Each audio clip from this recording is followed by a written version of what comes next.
All right. Well, in the interest of time, I'll go ahead and begin. Hello, everyone. I'm Kellye Testy, and I'm serving now as the CEO and Executive Director of AALS, or the Association of American Law Schools. And I want to start by saying it's a great pleasure to be with you today. I want to thank everybody who's joined us. And I am really excited about you being able to hear a little bit about this project, which is called Women Attorneys in Higher Education Leadership. And it's a webinar on the key findings from a study that Katie Kempner and Kate Schaffzin have completed. And I'll be turning this to them in just a few minutes so that you can hear directly from them about this great research that they've done. As we get started today, I just wanted to say, by way of welcome, a few things. First of all, as you know, ALS has 108 sections in every conceivable area of law. And most of the time, we see ourselves as the learned society for law, the one that's helping all the great faculty do their work and the research and teaching and staff support for staff and deans. But we also many times take on key issues where we also want to be more of a hands-on part of that research. And I share that because this particular study has launched a little bit of a new direction for us in research. Many of you know that we've done some important studies of the climate for entry into law school, a study called Before the JD Project that helped us understand the market for law school. We've also done important studies on the law school dean and also on faculty writ large in legal education. And in those three cases, we did that work ourselves. We've also now adopted this model, and we're very excited to launch it, which is where we collaborate with one of the faculty that we support to delve more in depth into one particular topic. And so we were just delighted when Kate Schaffzin came to us and explained the inquiry that she was making about women attorneys in higher education leadership. And it was a perfect partnership with my colleague Katie Kempner, who directs our research at ALS. And so, like many collaborations, the two of them were able to accomplish more together than anyone could alone. And so we really love this model of research, and we have other things that are moving in that direction that we'll look forward to in the future. And we invite all of you to think about that, how we can help when there are projects where we're well suited because of the subject area of legal education to offer our support and assistance in the work that you do. Well, with that, I want to say that this topic is one that's certainly near and dear to my heart. As a woman myself in higher education leadership, there are, of course, many challenges, many opportunities, and our identities are always part of who we are as leaders. I often say when I'm talking about leadership that to be effective, you have to lead as you, but of course, that as you part has a particular identity to it that shows up in all that we do. And so exploring how those identities and the intersections of them matter in leadership is important.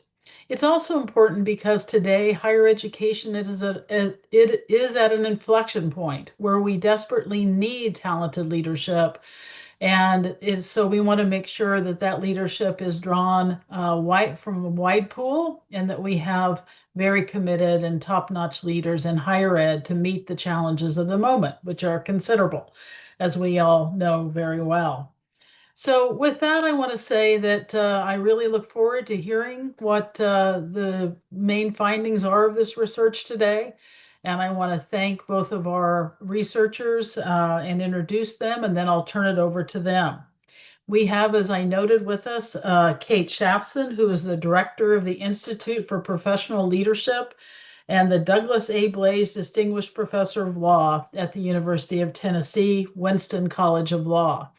And Kate, I want to welcome you and tell you it's really fun for me that you're the Doug Blaze Professor of Law. I worked a lot with Doug when we were both deans at the same time. So, and he was on my board when I was at LSAC. So it's really fun to see that great title for you, and it's great to see you in that new role. And I thank you and welcome you.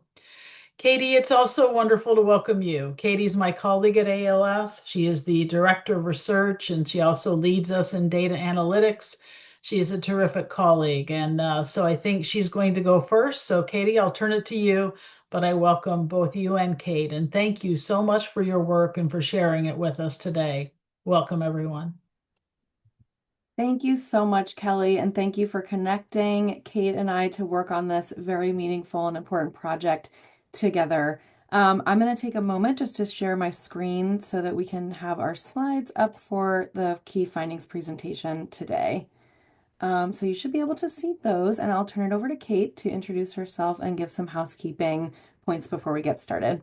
Yes, hi, good afternoon. Thank you everyone for joining us. Thank you to Kellye for her support and the support of AALS and pairing Katie and I together for what turned out to be a really wonderful collaborative experience. A few housekeeping notes. We're going to drop the link to our report in the chat.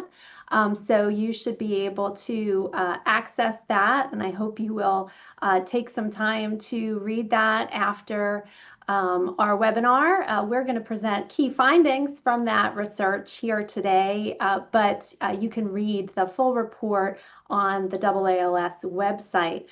The chat will remain open, but we encourage you to use the Q&A function to pose any questions that you might have for Katie and I throughout the webinar. We plan to present our key findings first, and then we're going to turn to the Q&A function and address some of the questions that you have raised there. So feel free to speak in the chat, but know that Katie and I might not be able to be following what is in the chat, but we will be following the questions posed through the Q&A function. So welcome. We're really excited to have you here.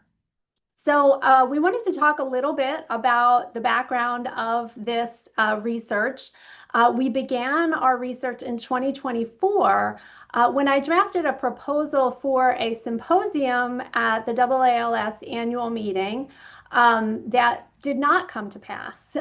But in the process of drafting the symposium proposal, I worked with 20 women attorney university presidents, deans, and senior faculty on what we might include surrounding this topic of women attorneys in higher education leadership. And that group offered critical feedback on early pilots of the survey. They engaged with broad enthusiasm early on, which really spoke to us about how important and timely this topic was, and it likely explains our high response rate, which was higher than what Katie and I anticipated. One very early surprise in our survey was that we were only able to identify 274 current or former women attorneys in higher education leadership. There are over 4,000 four-year undergraduate institutions in the United States and almost 200 law schools. So being able to identify only 274 current or former women attorneys who served in the role of president, provost, or dean seemed remarkably low to us. So that was a finding that we had before we even sent our survey to anyone. Yes, thank you, Kate. So of the 274 leaders that we invited to participate in this study, we heard back from 121 respondents. The majority of those were current and former law school deans, and we ended up with about a 44% response rate. And as Kate mentioned, while our respondent pool is relatively small in number, that response rate of 44% was higher than we expected. So we'll talk about who our respondents were in just a few minutes, but we did want to just give a little background and overview of the survey design.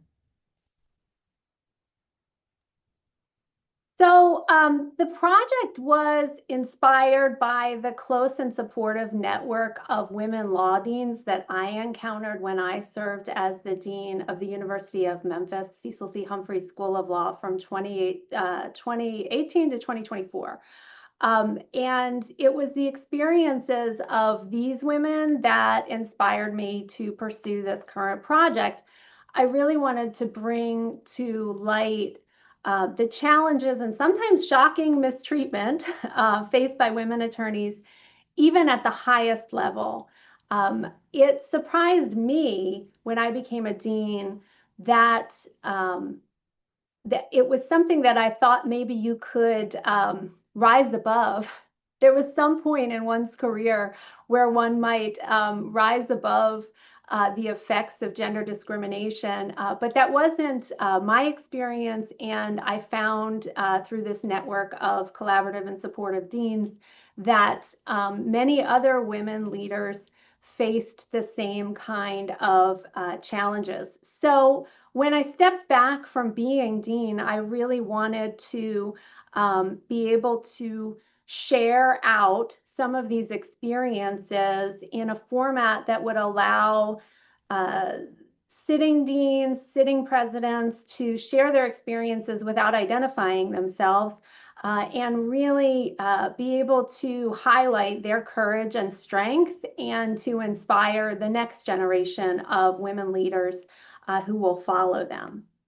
And so from early collaboration with those 20 or so deans I described earlier, I developed these research goals that you see here to benchmark the number of women attorneys in higher education leadership positions, to identify the characteristics and circumstances that make women attorneys successful higher ed leaders, to identify the structural and cultural obstacles that those women may have faced, and to provide insight into what universities, leaders, and women attorneys can do to promote and support women lawyers into higher education leadership.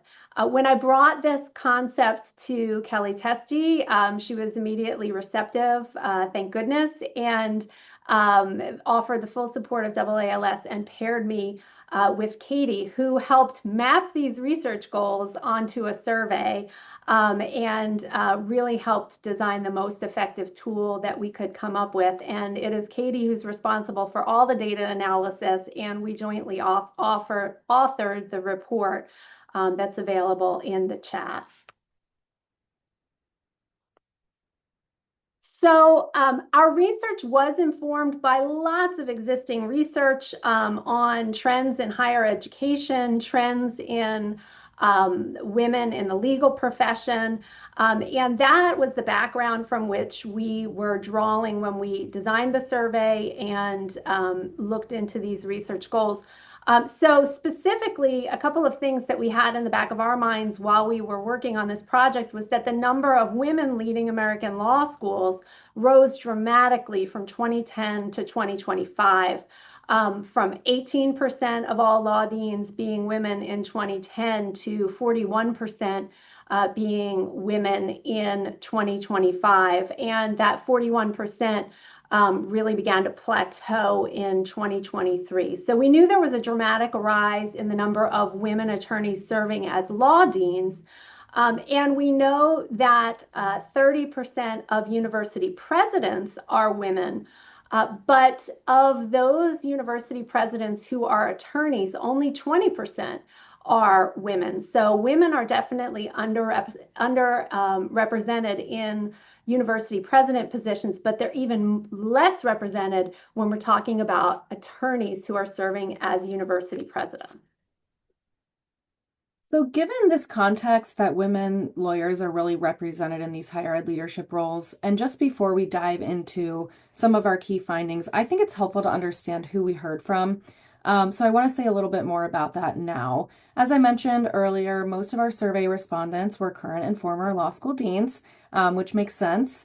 That's where most of these women are. That's sort of the career pathway for most women in these leadership roles. So current law school deans made up about 27% of all of our survey invitees and a full third of survey respondents. So they were a little bit overrepresented in our responses. And we really got that high response rate from this group of current women law deans. And we think that likely reflects just a strong interest in this topic among them, among these women lawyers who are currently serving in leadership roles, the majority of whom are leading law schools. You can see here that smaller percentages of our respondent pool were comprised of current college or university presidents, former interim law school deans, former college or university presidents, and other current leaders. When we look at our respondents by race and ethnicity, the composition closely mirrors that of current law school deans, which is sort of expected because many of our respondents are law school deans. So today, about 12% of women law school deans are Black or African American leaders. A higher percentage, about 21% of survey respondents to this survey were Black or African American women. About 2/3 of survey respondents were white or Caucasian, compared with about 67% of law school deans overall. And we can see here that smaller numbers of women leaders of other races and ethnicities responded to the survey.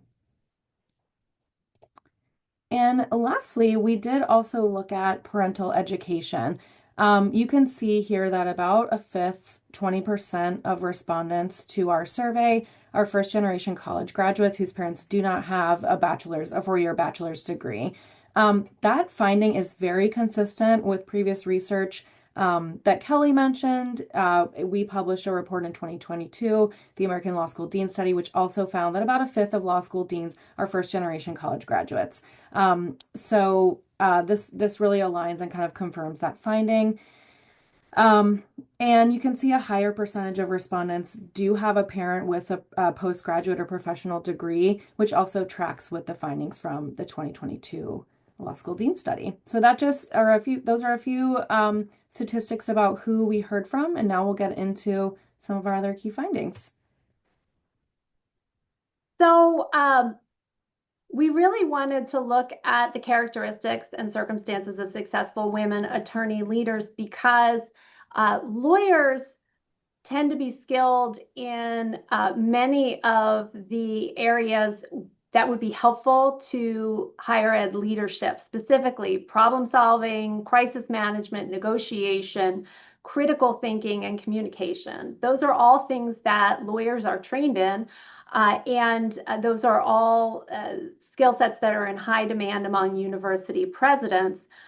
So as higher education continues to evolve, lawyers can really benefit universities and institutions by bringing those skill sets into their leadership positions. The number of attorneys leading universities as presidents has been on the rise from 5% of all presidents in 2002 to almost 8% in 2017. But the number of those with experience as law professors has actually been declining. So universities are hiring more attorneys to lead them, but fewer of those attorneys have experience as law professors, which is really an interesting finding. So that means that some of these universities are bringing in lawyers from non-academic backgrounds into their president's offices. And the number of women in the role of president at universities in America has also risen. It seems to have plateaued around 30%.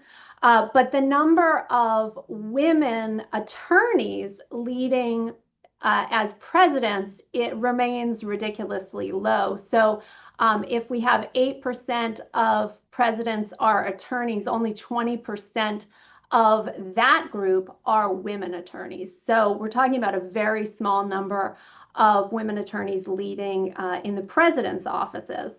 And so given this context, we were interested in learning more about what characteristics and circumstances make the women who are in these roles successful today.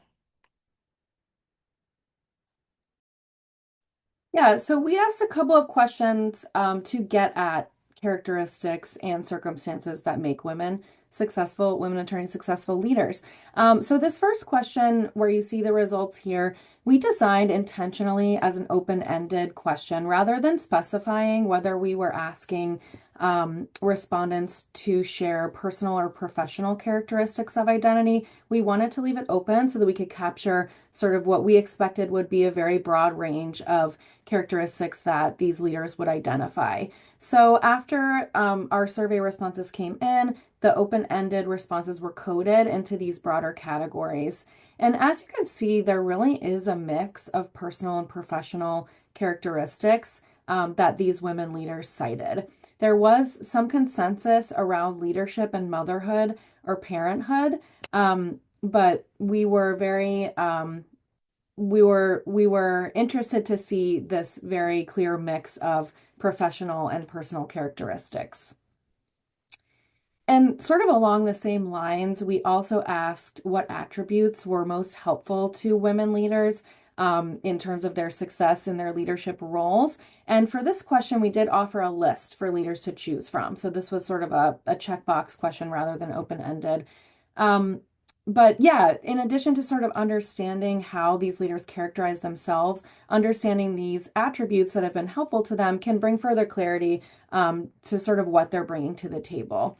So we can see here that good judgment, integrity, hard work, and emotional intelligence were sort of selected by a majority of respondents as helpful attributes to their success as a leader. There were others as well. So the ability to listen, collaboration, and the ability to convey the school's mission and purpose were cited less frequently, but still by at least a quarter of respondents. And I want to point out here that these findings also echo those from our earlier research on law school deans, which showed that greater proportion of women deans than their male counterparts viewed emotional intelligence and integrity as important attributes in helping a dean succeed.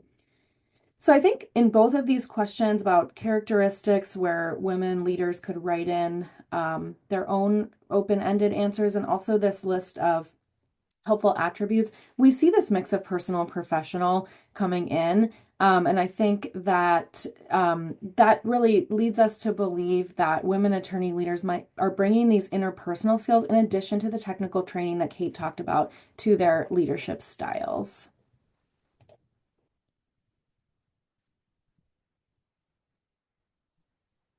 So the typical path for higher education leadership begins with a faculty appointment.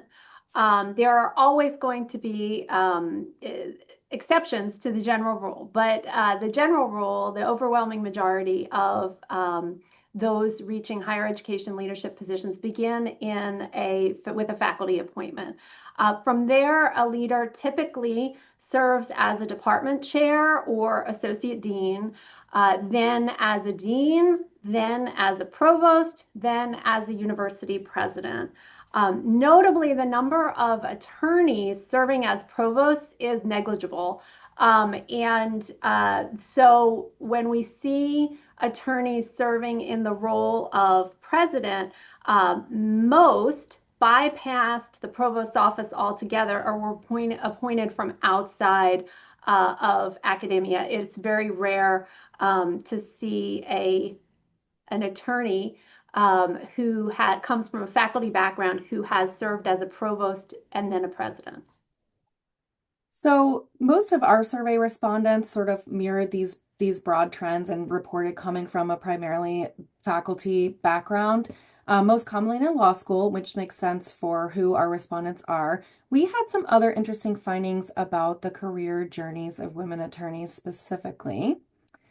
So here we can see that just over half of respondents who are current leaders earned their JDs in the 1990s. And using this as a proxy for age, this means that most of our current women attorney respondents are in their 50s.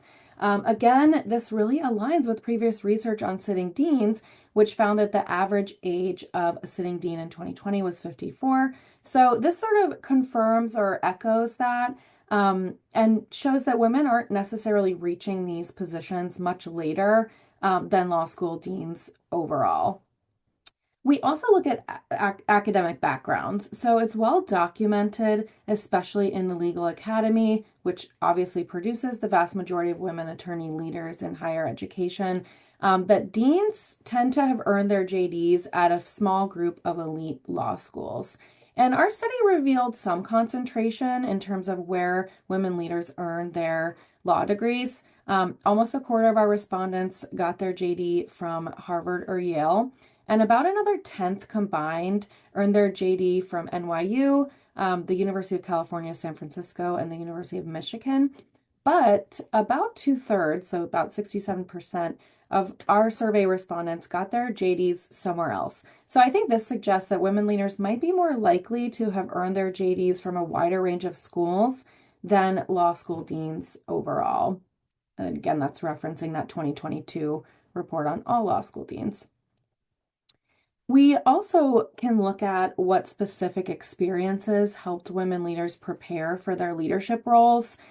We can see here that about half of respondents cited serving as an associate dean as helpful in preparing for their leadership role, and a similar proportion, 49%, cited serving in a leadership role on a law school committee. Mentorship, serving on search committees for various positions and other leadership roles were also seen as helpful preparation. So,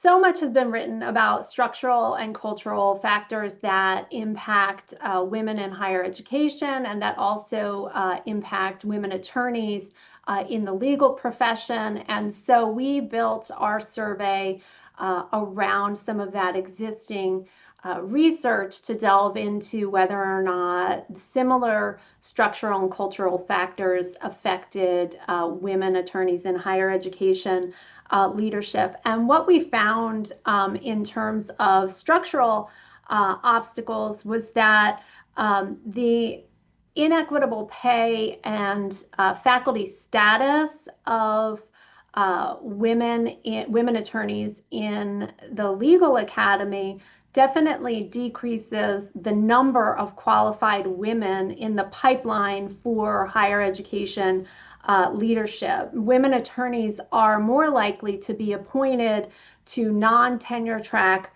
faculty positions and then less likely, therefore, to move on to a dean position, which the ABA standards require deans to be appointed as faculty members with tenure.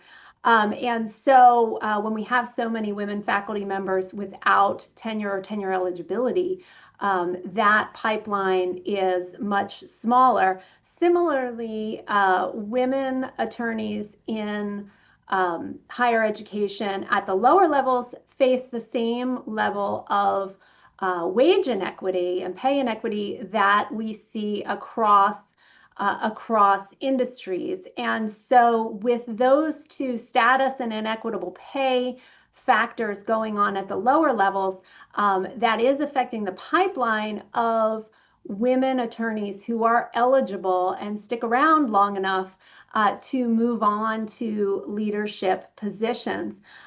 What we did find surprisingly was that while compensation might affect the pipeline to leadership for women attorneys, it did not seem to be as significant a problem once these women leaders reached a leadership position. We had a majority of a very safe, comfortable majority of respondents say that they are compensated at or above the salaries of their predecessors. But what we did find was a tangible resentment from women in our focus group about the circumstances that surrounded their negotiations for their salaries, which was very interesting. Another issue that came up in terms of structural barriers and obstacles was what you find in most industries is bias. You might find gender bias in annual assessment of employees by supervisors. That exists. Higher education leaders are evaluated by their supervisors, and so those same biases may be coming from top down, but in academia, you're also evaluated by your students, and there's plenty of research to support that faculty across disciplines experience gender bias in student evaluations. So for women in higher education leadership, they are suffering from gender bias in annual assessments from above as well as from below, and each are compounded annually. So that is definitely a structural challenge that women attorneys are facing in higher education leadership. We also saw plenty of evidence related to cultural factors that are impacting women attorney leaders. And Katie and I both wanted to note that we heard from many respondents who had difficulty responding to some of our questions about cultural factors based on gender alone. They cited intersectionality related to race and ethnicity that they found difficult to separate from those cultural factors that might impact them based on their gender. And this was something that came up repeatedly in our survey and our focus group was the topic of intersectionality. And our survey wasn't designed to study intersectionality specifically, because the pool of potential respondents was so small that anything that we would be able to report on intersectionality, we wouldn't be able to report because it would have yielded identifiable results that we wouldn't report out. So intersectionality was absolutely an important feature in the responses that we received that we are not able to really study through the survey that we designed, but it is absolutely important and worthy of further research, especially as prominently as it was raised by respondents.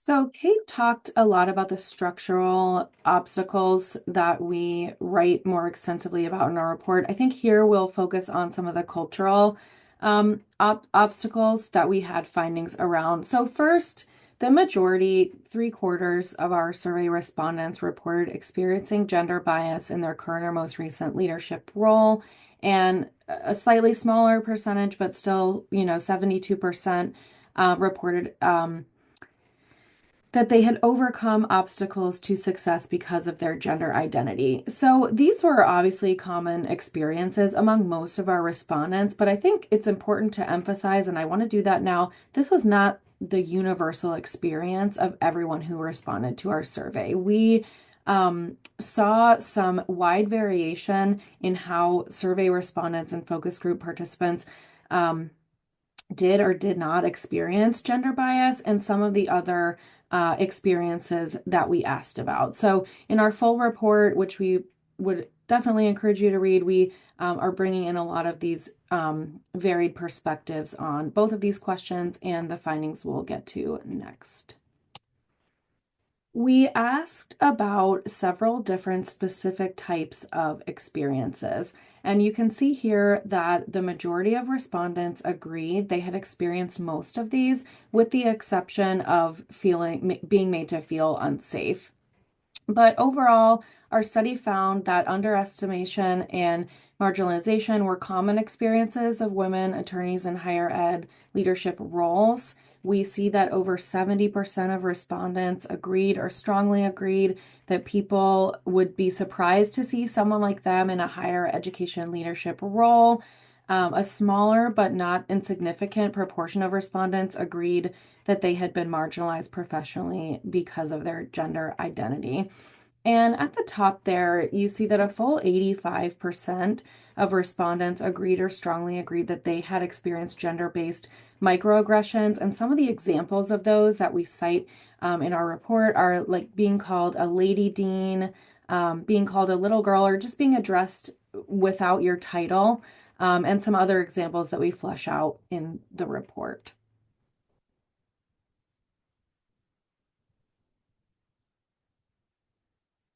So we were also interested in asking about the ways in which social pressures and expectations play a role in women leaders' careers. And you can see here that even as these women have advanced into greater leadership roles, physical appearance has become more rather than less critical. So 73.7% of our respondents agreed that they pay more attention to their appearance now than earlier in their career. And perhaps unsurprisingly, over 3/4 of survey respondents agreed they pay more attention to their appearance than their male peers. And beyond just time and attention spent on and paid to physical appearance, there are other social pressures as well. And a lot of these came up in our focus group where several participants raised this expectation and pressure for the law school deans to host, for example, student dinners or other functions in their homes, and sort of naming the fact that male deans may more often be able to rely on their partners as help to assist in being able to host these types of events and fulfill other social expectations.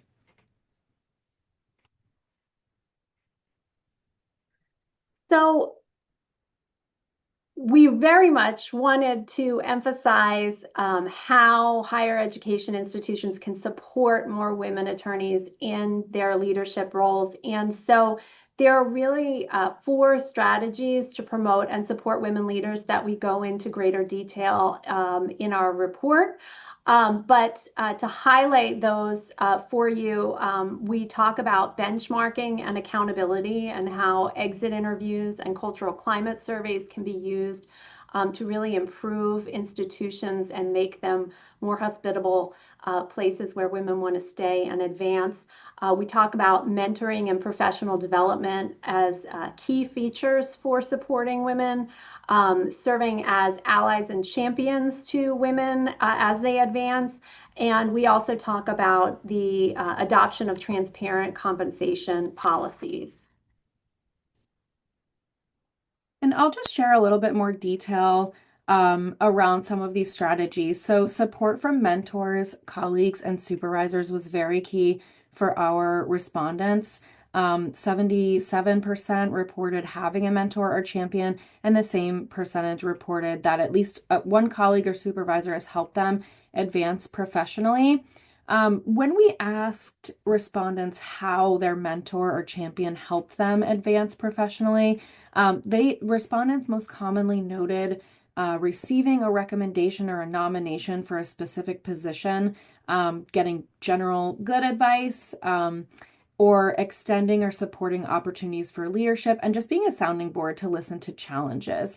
And in terms of support from colleagues or supervisors, many respondents mentioned that their colleague or supervisor specifically gave them opportunities to take on greater responsibility, and this was very helpful in sort of their career pathway prior to their leadership role. And the last finding we'll share is around who women attorney leaders rely on and trust in fulfilling their leadership role. So here was another question that we intentionally left open-ended.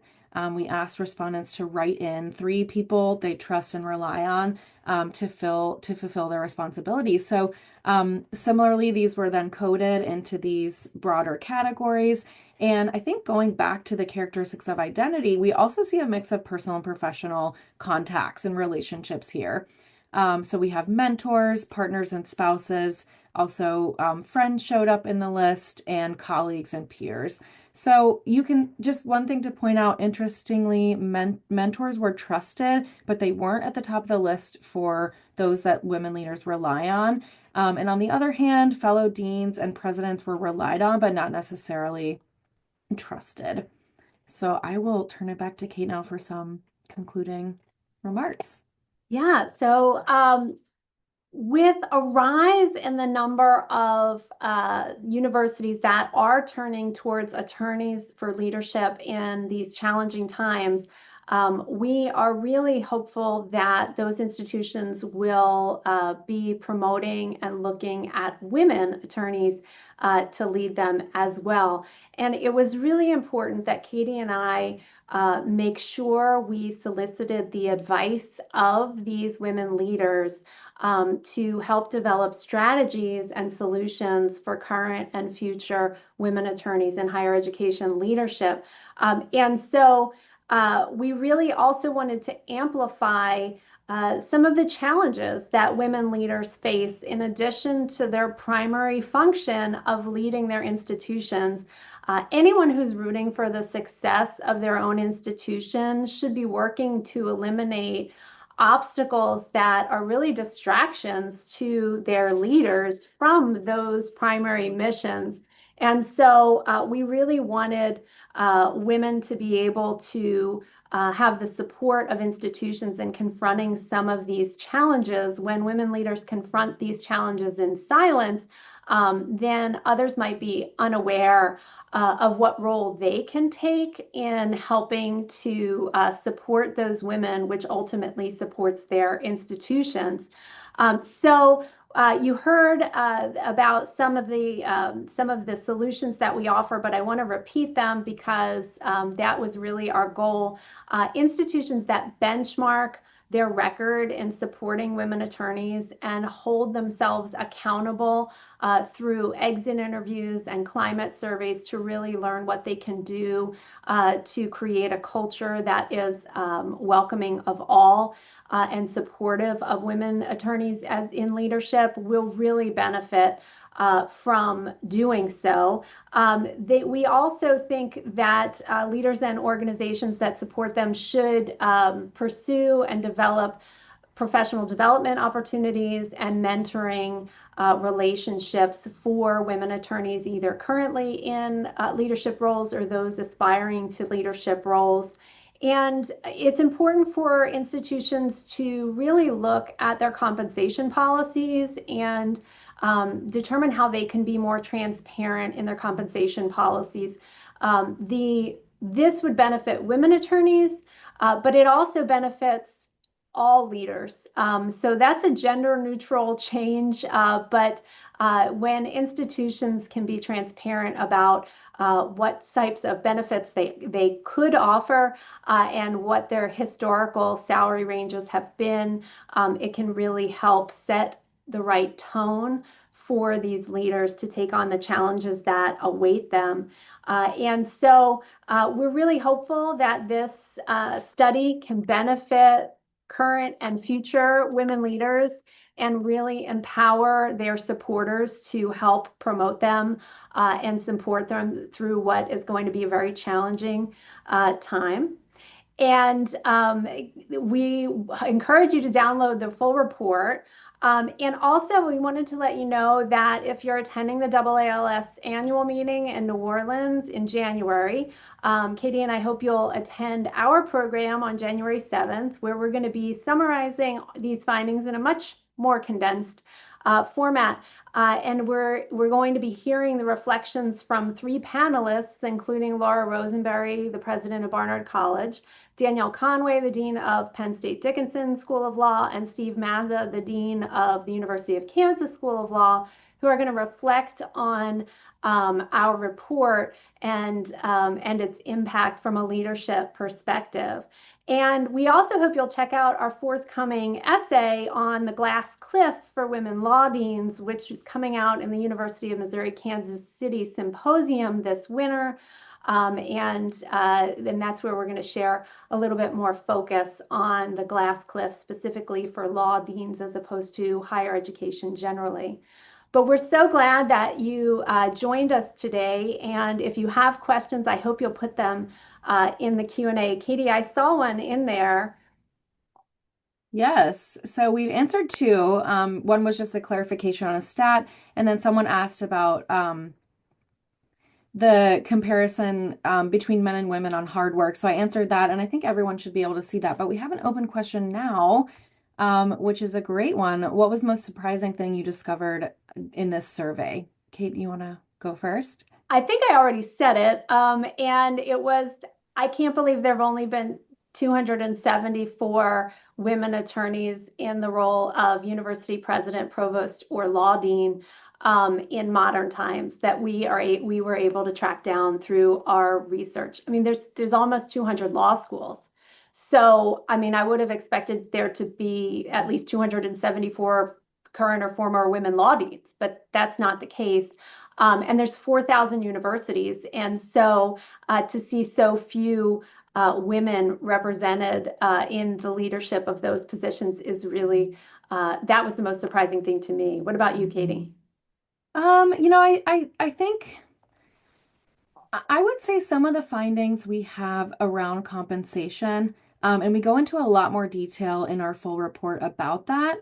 I think when you look at just the numbers, a lot of women are being paid more than their male predecessors, and that I think in a way did surprise me. But when we dig a little bit deeper and understand the context around some of that, it seems like those final, salary offers are based on a lot of negotiation, and some of the anecdotes that women leaders shared about those negotiations to me were very surprising and kind of shocking. So I would say that that was what stood out to me. Um, Make we sure you read the report for that. The focus group was very adamant that regardless of whether they are compensated equally or higher than their male predecessors, they did not enjoy the process of getting to that salary. There was a lot of resentment from those who work at public institutions because that information is publicly available. And so to offer them a salary that they believed was unfair based on historical data was offensive. They were being openly lowballed, and that created a lot of resentment and was not really a good start for some of those relationships. And those in private universities, that data is very difficult to come by because they don't have to publicize their salary information. So a lot of those women were negotiating in the dark. we have another one here. Is there any research on university council as a pathway to leadership? Many university council are women. Um, I think we do. I think we do cite a very small number coming from general counsel. I don't have that stat off the top of my head. I don't think we put it in the report. There is some data on it. And Patty Salkin's book, May It Please the Campus, which is literally on my desk because it was such a great resource for our research. And she does talk about where the alternative pathways to the president's office for attorneys. And she doesn't take a specific she does look at women, but her book is more about attorneys in the president's office more broadly. And that is a pathway, that is an alternative pathway. I think the reason that we see um, fewer university presidents coming from general counsel's office is probably because they don't have they don't have the academic background, but that's not an obstacle. And there are plenty of university presidents who are attorneys without academic backgrounds. So it does happen. It's just with much less frequency. But that's an interesting question to see if that has increased. And also, I don't know what the breakdown is of university council. So that's a really interesting question and perhaps worthy of future research. Oh, it looks like Kellye wants to answer this one.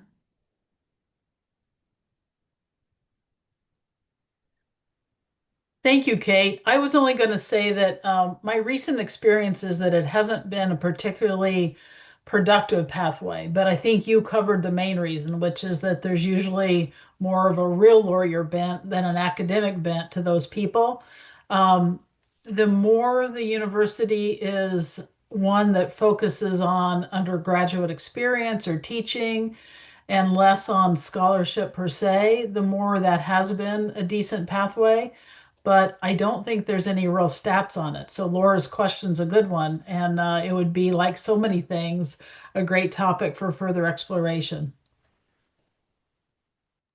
And I did read a lot in this area, not only about university council, but I couldn't find a lot of research to back this concept up, but a concept that kept coming up was that there may be a bias against attorneys in presidencies because attorneys are historically risk averse.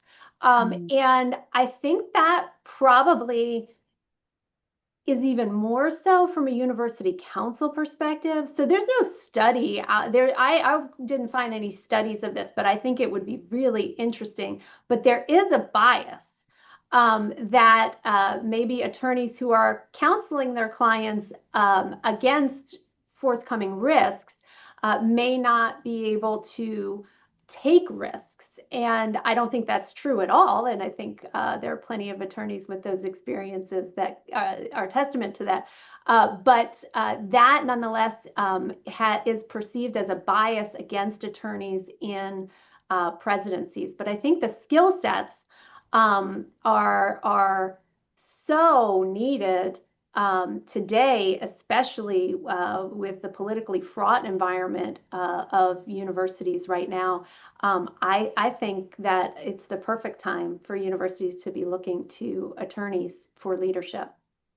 Agreed. And that risk tolerance and perspective is a very similar issue that you see in corporate boards. It's why sometimes women or even male attorneys are not as welcome on corporate boards, but that's somewhat shifting now too. And the good news is for all the reasons you state, people see that the skill sets we all bring are exactly what's needed in leadership right now.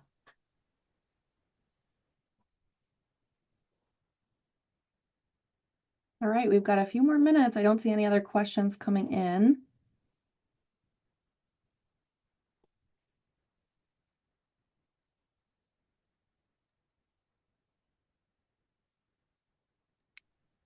Katie, if there isn't, I apologize for not having my camera on. For some reason, it has ceased functioning.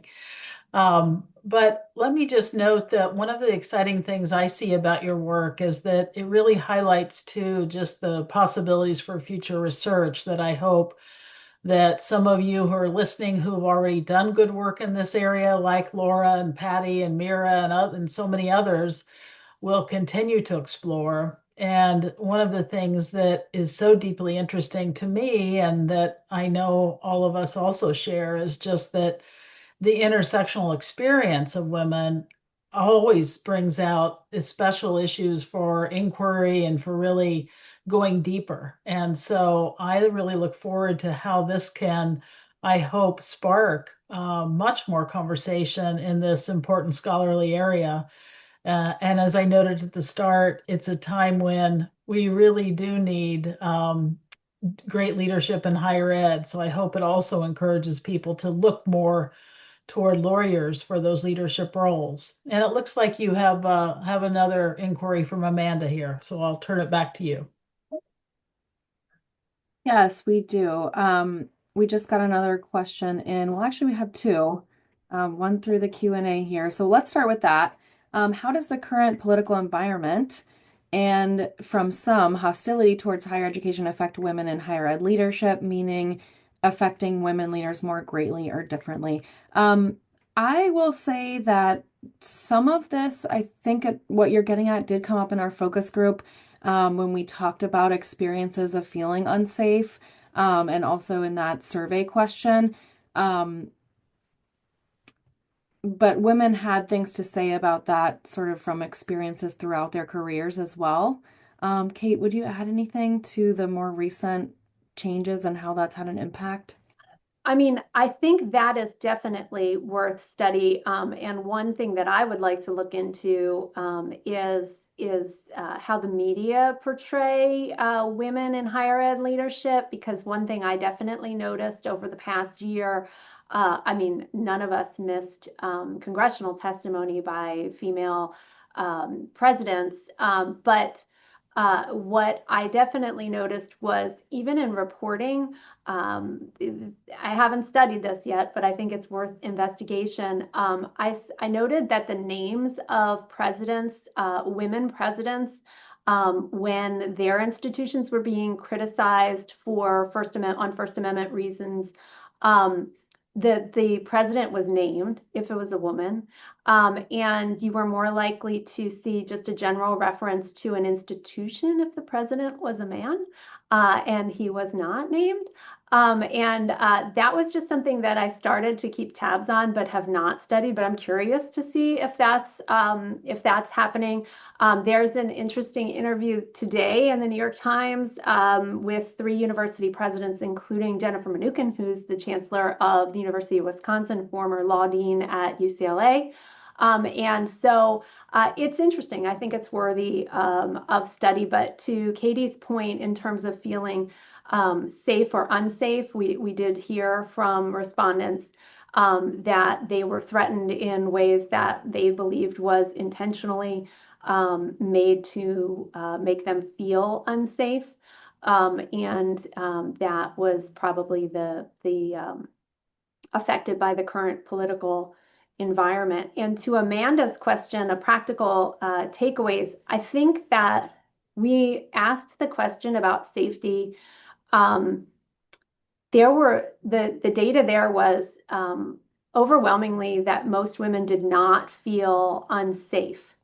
And the number who said that they strongly disagreed with feeling unsafe was telling when you had about a quarter of respondents saying that they very much felt unsafe. And one takeaway that I wanted in here was to share those stories of unsafety. I don't want any woman leader to feel unsafe, but I think if our communities knew the kind of violent threats that some women leaders face, then none of us would find that acceptable. And maybe we would more adamantly work to support all women leaders so that that's not an environment in which our leaders exist.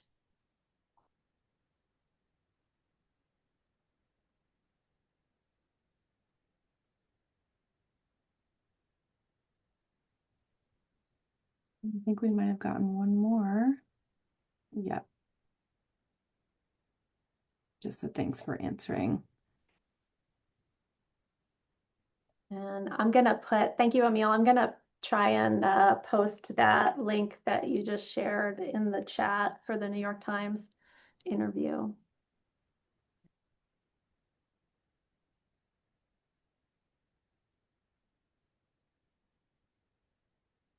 All right. Well, we're not seeing any more come in, so I think, Kate, if you're good to wrap it up, we can do that. Thank you all so much for joining and engaging with this work and for your great questions. As Kate mentioned, we hope to see you at the annual meeting in January at our panel where we will present some of the same findings and discuss them. And the link to the full report, which again, we highly encourage you to read, is at the top of the chat here. So thank you so much and enjoy the rest of your afternoon. Thank you.